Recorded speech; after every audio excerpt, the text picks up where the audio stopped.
But we got the 2024 schedule, Mm-hmm. and we'll be starting off with West Virginia Penn State on big noon kickoff, which Mm-hmm. I'll be real, no surprise there. Then and you have to go to Pitt, which and West Virginia fans may not like me saying this, but that's where dreams go to die. Louisville can tell us all about that. Kansas, that game right there, that looks like a measuring stick right there, and it's a huge revenge game for 2022. Yep. What do you think about the first half of the season? What does it look like? Yeah, I mean, obviously Penn State's the big one. One of the it's arguably the largest non-conference game at home in Morgantown since I would say since LSU came to Morgantown back in 2012, I think it was. Some will say 2011. some would even say it's bigger than bigger than that game. So definitely a big out of conference game for the Mountaineers who have a chance to shock the world and to beat a arguably top 10 team at home. It's going to be a very, very good atmosphere. It'll sell out, almost no doubt about it. Obviously, you got the FCS opponent there. Then you got Pitt at Pitt. Should be another tough game. Obviously, West Virginia beat Pitt in Morgantown last year, but dropped the game at Pittsburgh 2 years ago. So this will be what they call the rubber match, I guess, if you want to use baseball terminology, to see who comes out on top there. Pitt's going to be out for revenge, obviously.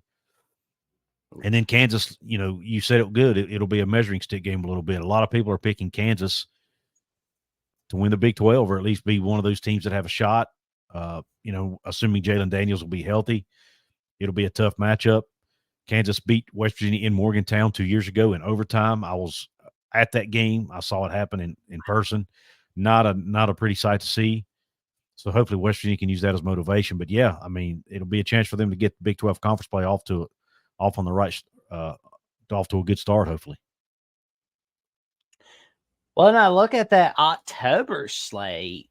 You got that bye week, thank goodness. Yeah, they're going to But need you it. got to go to Boone's Pick and Stay and go deal with Ollie Gordon and the Oklahoma State Cowboys. Mm-hmm. And thank goodness you don't have to go to Ames, Iowa for Iowa State because Mm-hmm. I mean that place is scary. Yeah, and West Virginia hasn't performed well there either in the past. So. And there's Kansas State, Mm-hmm. and I'm noticing that Arizona's on there, and that's going to be the first ever matchup in school history for both schools. What do you think Interesting. about that? Yeah, we're calling it the Rich Rodriguez Bowl because I love it. Rich Rod's coached at both schools. But yeah, it'll be exciting to see a new team, play one of the new teams from what they call the Four Corner Schools.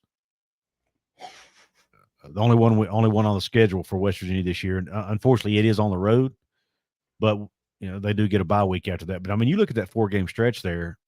Obviously, even if you go back to the Kansas game, a 5-game stretch where you have 5 of the top 6 teams on paper, at least in preseason in the Big 12, Kansas, Oklahoma State, Iowa State, Kansas State, and Arizona in consecutive weeks or consecutive games, I should say.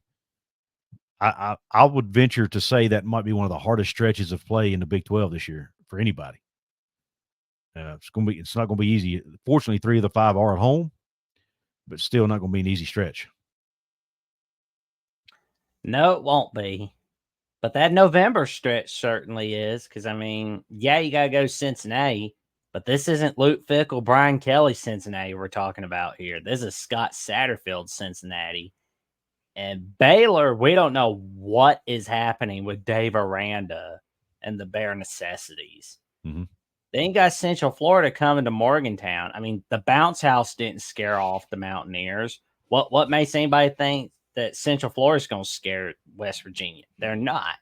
And Texas Tech, I really don't know what to make of them. Are they going to be that same disappointing team?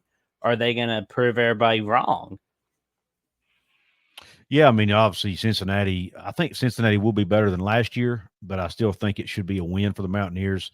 Again, it is on the road, so it'll be tough. Fortunately, West Virginia's coming off a bye week, so they'll have an extra week to prepare. Baylor, again, never know what they're going to have. I am really high on their new offensive coordinator in Jake Spavital. He was the OC at West Virginia for a few years under Dana. So, he does know how to call a really good offense. And UCF is going to be better this year. Fortunately, we do get them at home. I think that'll help tremendously. And Texas Tech, again, who knows what they're going to have. I'm not real high on them going into 2024, at least on paper. I think they may struggle at the line of scrimmage, but they are going to have some good skill position players, especially with Taj Brooks in the backfield. So it'll be interesting to see, how well they utilize him. They didn't utilize him enough last year. Will they change that this year and utilize him more? So it'll definitely not the toughest stretch of the season on paper, but again, with the parity in the Big 12, anybody can beat anybody on any given Saturday. So they're going to have to bring their A game every week.